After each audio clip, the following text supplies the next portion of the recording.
अरे बहन के दे रे एगो चप्पल दे देने रहने चप्पल दे बगिना एंगनी को के हम को चप्पल भूलवा देला जाने बहुत खूबे फगुनी बयरिया देहिया तुरंत बा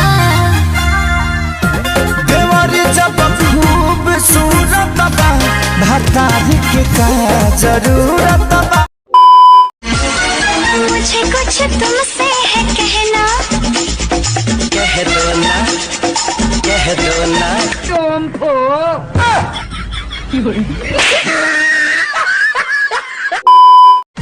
अपना दिल के तू दे दा तलाशी हमरा दिल के भइल बाटे चोरी पूरा दुनिया को बाटे भरोसा 100 फूल खिले जब ये खिला रूप सुनहरा 100 चांद बने जब ये बना चांद सा चेहरा। ए जी सुनतानी। हाँ बोलो का कहतारू।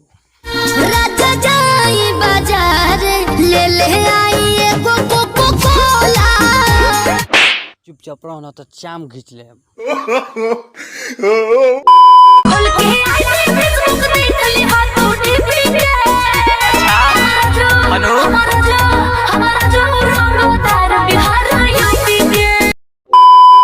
बालक तुम्हारा तो नसीब खुलने वाला है। सच का बाबा।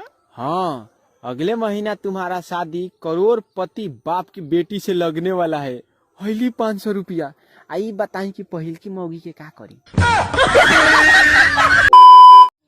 ए भाभी का भौजी हमसे हंसे बोले बतियावे के पड़ी रउए से काहे हम तो पूरा गांव भर से बतिया लेम।